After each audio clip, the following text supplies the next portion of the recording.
Ang mga senior citizen ay may malaking kontribusyon sa ating lipunan. Kaya naman nararapat lamang na sila ay magkaroon ng sapat na suporta sa kanilang pagtanda. At kaugnay niyan, kamakailan lamang, isang press conference ang naganap upang bigyang diin ang kahalagaan ng pensyon para sa kanila.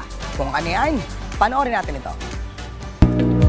Sa kabila ng mga benepisyong natatanggap ng mga senior citizens, hindi pa rin ito sapat. Kaugnay nito, ang Universal Social Pension for Senior Citizens Act o House Bill No. 10423 na inaprubahan noong Kongreso noong May 21, 2024 ay nananatiling nakabinbin pa.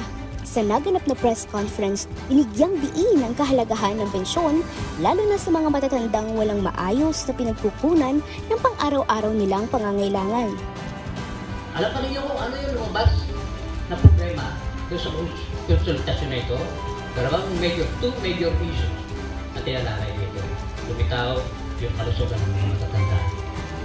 Ang alawa ay halos kung hindi man utas ang kanilang mga bulsa, palabas na ito. Ibig sabihin, hindi yung ultimong pambili ng gamot, hindi yung ultimong pang-araw-araw nilang kailangan para kumain ay naging problema. Ang Aksyon sa Pensyon Coalition ay binubuo ng ilang organisasyon. Kabilang narito ang Senior Citizen Council of National Anti-Poverty Commission, Confederation of Older Persons Association of the Philippines, Senior for Seniors Association Incorporated, at marami pang iba. Layunin nilang mabigyan sila ng pansin at bigyang prioridad ang pagsasabatas ng Universal Social Pension Law. Hangad ng programang ito ay mabigyan ng pensyong nagkakahalaga ng 1,000 o higit pa ang mga senior citizens buwan-buwan upang masustentuhan ang kanilang pangangailangan sa pagkain at serbisyong medikal. Almost 11 million Filipino senior citizens await the enactment of the Universal Social Pension in order to survive.